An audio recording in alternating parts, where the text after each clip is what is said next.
All right. So my name is Emily Garza. I'm the VP of Customer Success at proton.ai. And Proton is a sales enablement and CRM tool for the wholesale distributor market. And I have a background in sales, sales enablement, account management, and customer success. Awesome. Great. Yeah, when we were doing your research, and first of all, thank you for letting us know a bit about yourself. And when we were doing a bit of research, we did see that you currently just recently joined Proton as a VP of Customer Success. And in your past life, you served as a board member for the University of San Francisco's Customer Success program, the MS program. And also you spent lots and lots of years at companies like Fastly and AT&T. So that's awesome. What we would do is we would just briefly introduce ourselves because we just want to make sure that we try and pick your brain as much as we can because we have a series of questions. I'll just briefly go ahead and share a bit about myself. My name is Mohammed Shahrukh. I have been in the customer success / account management space for close to a decade. My most recent assignment was with Keep Truckin'. You must have heard about them. They're in Bay I know Area. John. Yes. Oh, yes. By the way, you mentioned John. He actually is my mentor. Oh, him and nice. him and I built a team based out of Pakistan. And we're still connected, even though I'm not with Keep Truckin' anymore. But yeah, we do spend a lot of time still talking about what we love the most That's professionally. very cool. So yeah, I've spent time there. Currently, I'm serving as head of growth for a company called Turn It In. They're also based out of Auckland. So they have their presence here in Pakistan. Is that like when students turn in papers to for the Absolutely. plagiarism? Okay. Yep. Nice. Yep. The de facto plagiarism detection software, the best one in the world. So we have a bit of a market here in Pakistan, and we're supporting customers here. So that's really it. I'll pass it to Adil for a bit of an intro, and then we'll dive right into it. Sure. Thanks for the introduction. Thank you, Emily, for first joining and having a brief introduction. This is Adil. I'm in customer relationship space for about a decade now. I've worked with companies like Comcast, AT&T, Dish TV, done sales and account management all these years. And currently I'm running my own marketing firm and working on my SaaS, which is also in the customer engagement space, in the same space that we have around 120 customers. So it's going along fine. So it was real cool having you guys all connected. Shahrukh and I've known him for about 13 years now. And it seems like it's always good to stay connected with people that are playing the same game as you. So yeah, it's good. Thanks for having me. Yeah, thank you for having me here. And it sounds like we are in a similar situation, still recovering from life at big companies. Exactly. AT&T was great. I learned a lot of things, but now having left and being in a smaller company, a startup, it's very different, and I just love the energy. Yeah, absolutely. Exactly. And you spoke about the energy. I was fortunate enough to join Keep Truckin' when we were only a team of 15 people. Oh, wow. So we That's so brave. Oh yeah. We had just a brief presence here in Pakistan back then, and yeah, ended up having now close to 2,000 employees here in just one location. Wow. And then we are still growing, and it's still a rocket ship. So yeah, Keep Truckin' has definitely, I have great memories from my time there. All right, Emily, we did try our best to go through your profile and make sure that we come up with the best questions, because you've been in a lot of different podcasts. This is our second episode. We're still learning the game of how to pick people's brain, and depending on where they have been in their professional journey. So I see that you have spent lots and lots of years in leadership capacity. So we'll try to align our questions so that they're most relevant. But again, yeah, my very first question that I ask all my guests: what led you to customer success, and why customer success? So why customer success? So having been on kind of both sides of the fence now, from the sales piece earlier on in my career, and now customer success, I think the biggest piece is getting to work with existing customers and really maintaining that relationship. One of the things that I always felt sad about in sales was that I had to hand off that relationship that I had spent so much time building, and I didn't then get to see the ongoing success once they implemented the tool or product. So I think being able to see the customers that you're working with kind of grow and engage, and see them achieving their goals, and also helping to push the product forward. Some of the best relationships that I've had with our customers are the ones who are pushing the envelope a little and make our company better because they're bringing new ideas and use cases. And that's a really fun to see when you can find kind of that symbiotic relationship. Yep, love that. And there are so many things to resonate with what you've just mentioned. I would maybe just drag that question just a bit more. Personally, why do you think customer success is something that you really enjoy doing? Is it something that comes naturally to you, or I'd love to know, Emily, in the space of customer success as a person. Yeah. So I think it's interesting because if I take one of the personality tests, I tend to be at least slightly more introverted than I am extroverted, which doesn't always like scream out at you of, oh, you should be customer facing, right? But it's something that I've always kind of been drawn to, because I don't feel, or I guess I do feel like in customer success, you're able to build that longer term relationship. So, and I think that's part of why I got out of sales, that it was a little bit too kind of short lived, and really pushed a little bit more on the extroverted side. But I feel like being in customer success, I can build what seems like a more authentic relationship, really get to understand the customers and their goals. And that energizes me when I see their success. And then I think from a team perspective, seeing like as a leader, seeing individuals and team success as well is super energizing. That's more in general versus customer success. But I think the other thing that makes me really excited about customer success is just how big of a role it can play in an organization.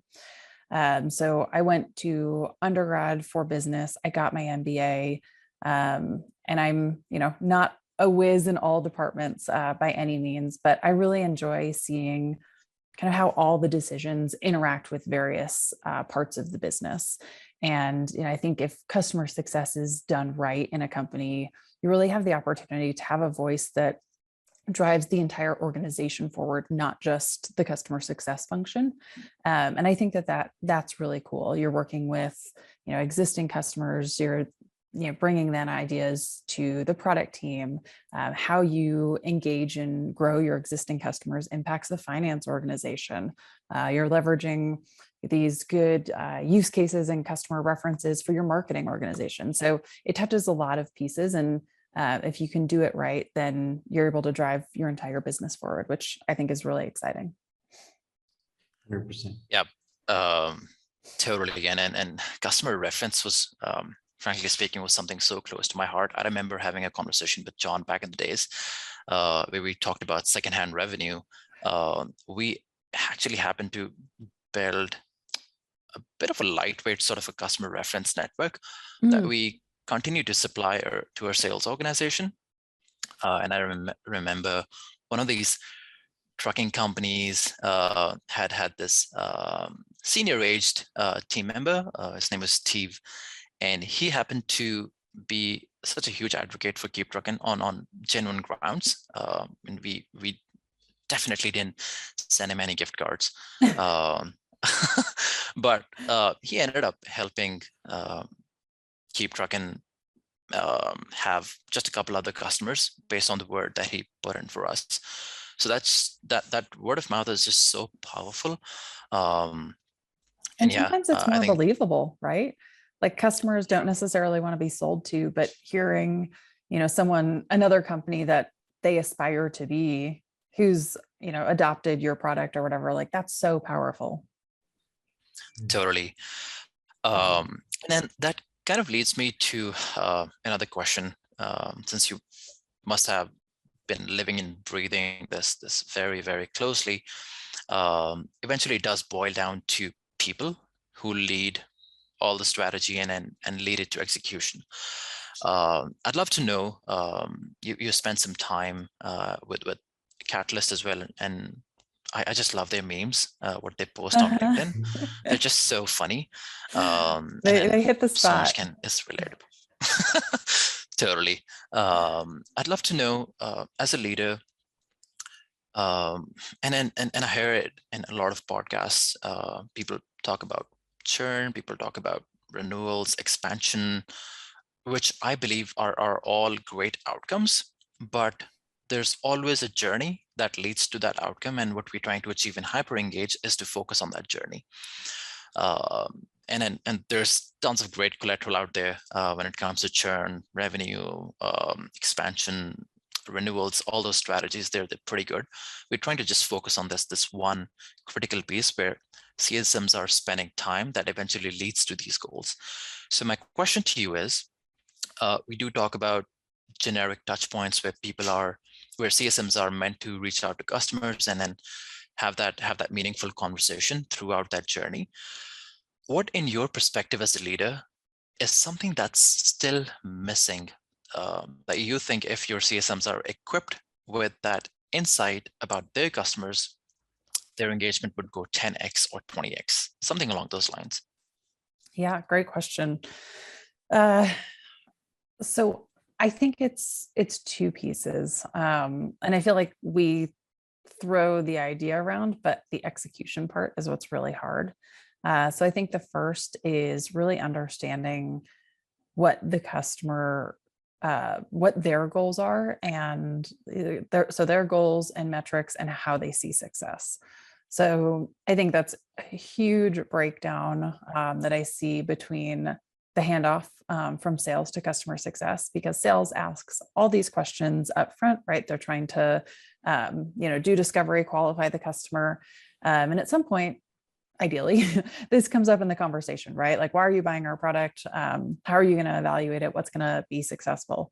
But a lot of times that either doesn't fully get translated down to the CSM as the handoff's happening, or maybe things have changed throughout the sales cycle, or maybe the customer's organization has changed, whatever else. So I think that there's a huge gap in understanding, why did the customer actually buy the product and what are they expecting out of it?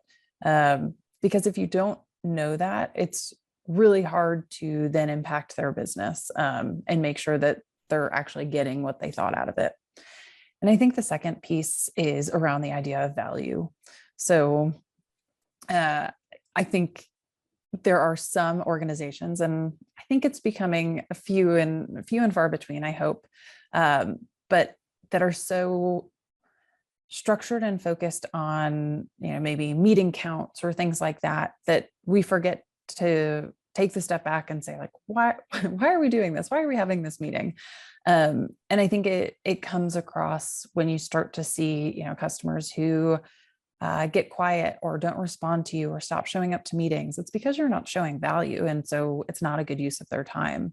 And so figuring out, what is important to them, really understanding, what metrics do they run their business by, and how does your product or tool influence that?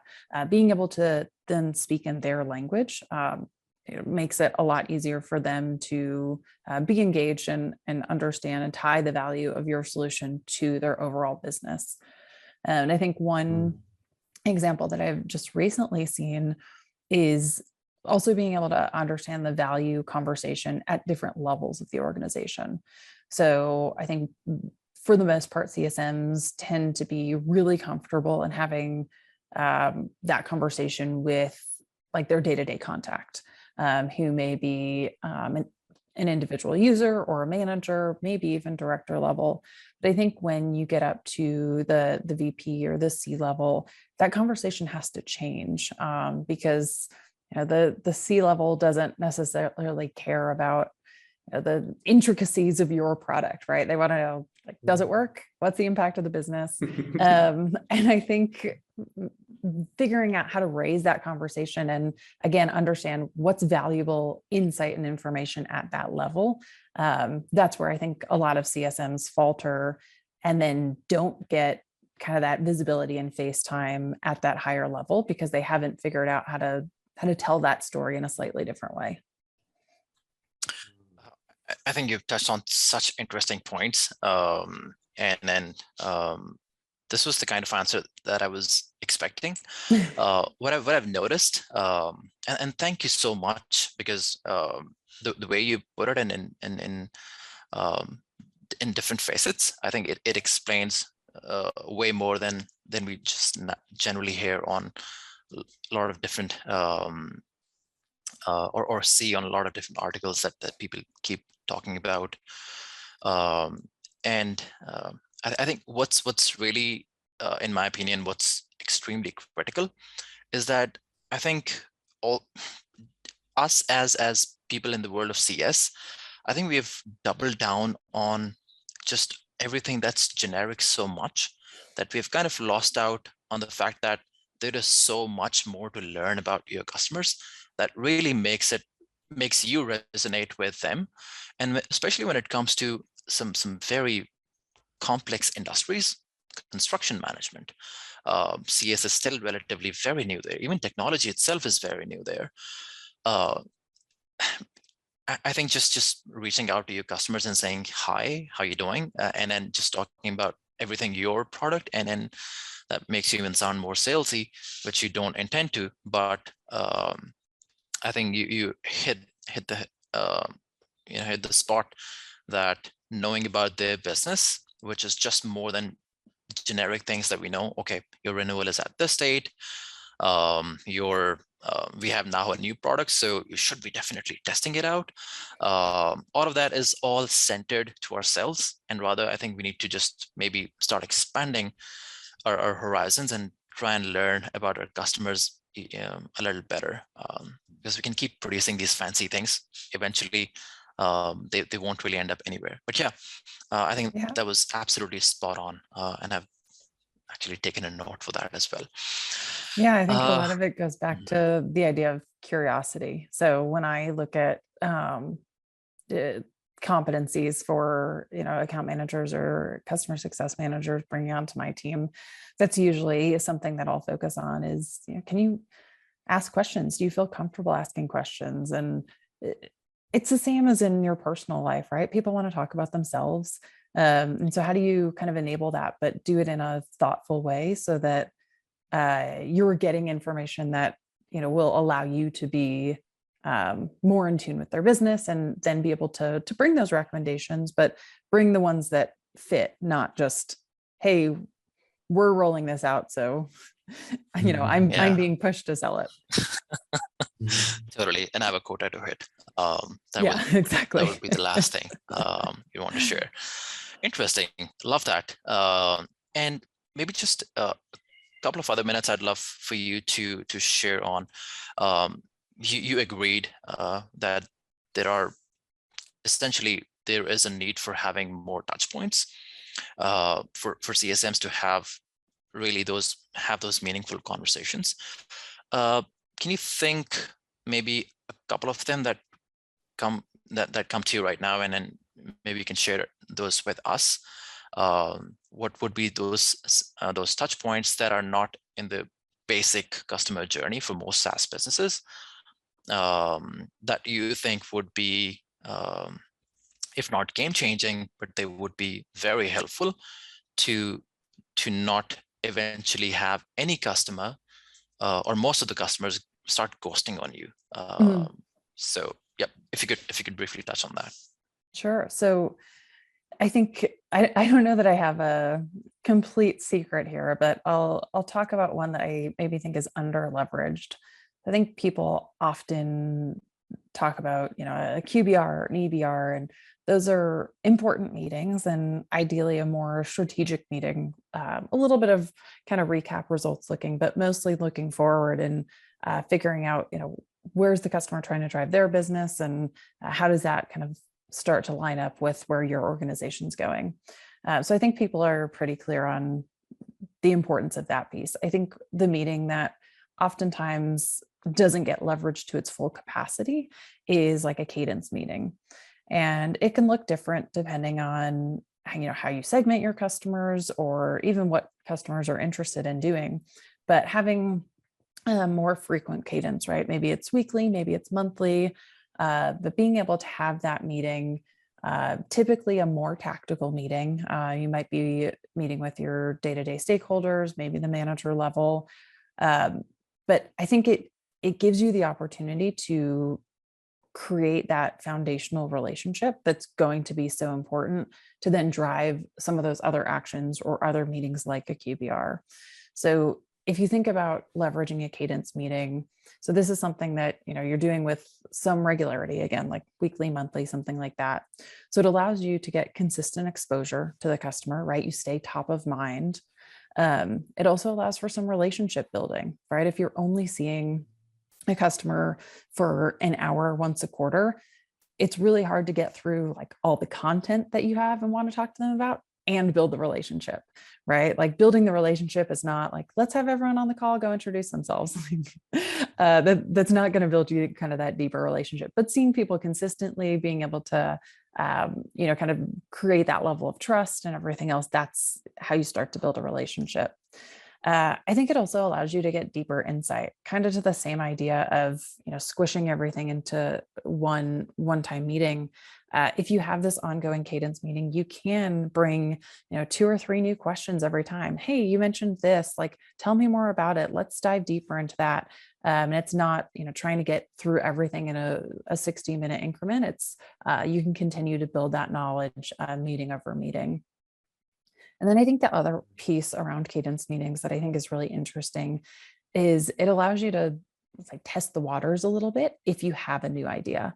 So, say that you've got a new product that's rolling out and, if you've already now built some of that relationship, you can ask the question, especially if it's, at that user kind of manager level and say, hey, we're rolling this thing out. I'm not sure if it's a fit, or, let's talk about how this might fit into your organization. Hey, it touches, X, Y, and Z inputs. Is that even something that would be interesting? And you could start to get that early feedback and build that case before you kind of go up within the organization to maybe the decision maker, and get some early feedback on, is it going to be a fit? What could be the potential impacts? Which I think is really powerful, because oftentimes when you're reaching out to a VP or a C level, they don't want you to come and just kind of blankly pitch them. They want to know that it's going to fit within their organization. You've already done your research. And so being able to leverage this relationship building and kind of this ongoing call allows you to do a little bit more of that so that you're really well prepared to be able to add value when you're in those other conversations. This is my key takeaway, Emily. And honestly, I haven't heard people, I haven't actually heard anyone really talk about having emphasis on the cadence meeting, and the way you explained it and for the reasons, they're super insightful. And one thing that I can add to it was, I think as a leader for a CS team, you can keep having them, build great stories for the EBR. And then unfortunately, what I saw was that most of the EBRs kept getting rescheduled for all the right reasons or the wrong. Can't comment on that. But I think the way you mentioned about really strategically prepping for that cadence call and using it for all the reasons that you mentioned, this is something that I think we even didn't try, honestly. So yeah, great key takeaway for me for this one as a leader. And this is something that I'm definitely going to advise my teams as well going forward. Lastly, I know we are almost up on time. This is our magic question, and it definitely involves a magic wand. So if you had a magic wand, what would you want your teams to be equipped with to move from being better to best? It could be a tool, it could be anything. It's a broad question. I'll let you run with it. but you have the magic wand, so you can figure out. I've got the magic wand. I think the biggest piece I would say is visibility into customer goals. I think once you have that, you can do a lot with it. You can start to build a strategy plan for how you want to interact and bring value to the account. You can help influence your product because you know what the customer's end goal and kind of end vision is. There's a lot of other things I would want to help support that, but if it was like, hey, you need one thing in order to be successful, I think it's really understanding what the customer goals and success criteria is. Love that. Great. Visibility into customer goals is something that would make the entire difference. Mm-hmm. Perfect. Got it. Emily, this was really it in terms of questions. We've learned so much, and thank you for taking the time. I'll share something insightful with you because we still have 2 minutes. Yeah. So generally all the content about customer success that is being posted, and we by no means we want to be a podcast that's releasing a lot of content. I'll tell you the real reason as to the kind of impact that we're trying to have. So we are actually from Pakistan, and you must have heard maybe from John, we have a big presence here. Keep trucking. Sendoso's engineering team is based out of Pakistan. Actually, the engineers of Sendoso, they're based out of a city called Lahore. They've built the entire product in and out. And this side of the world is actually booming with talent, and it's at all times high. The country even got featured in Bloomberg a couple of months ago. And one of the companies that I'm grateful to mentor was called Airlift. They raised 85 million, and they're one of the heaviest funded startups here in Pakistan. What I'm trying to say is that the time that you just spent with us, this is not only going for audience that has a lot of collateral already in North America for customer success. This is actually also going to maybe 30,000 or 300,000 young graduates in Pakistan who are aspiring to be CSMs or wanting to explore the customer-facing roles. We've heard that generally your English-speaking capability is better in the region as compared to some other countries. Mm-hmm. So a lot of young folks are actually are inspired to opt for these roles. So this great insight that you have shared from a leadership perspective, this is going to be so beneficial for a lot of folks who are wanting to break through in the world of CS here in Pakistan. So we just want to tell you that your impact is not for 30 people who are on LinkedIn, or maybe 300, or maybe 3,000. This might even go up to 300,000 people or even more. So yeah, just want to thank you and share that impact that these 25 or 30 minutes that you've spent with us, this is what the outcome is going to be. That's really cool and so exciting that, it's a growing industry and people are excited about it.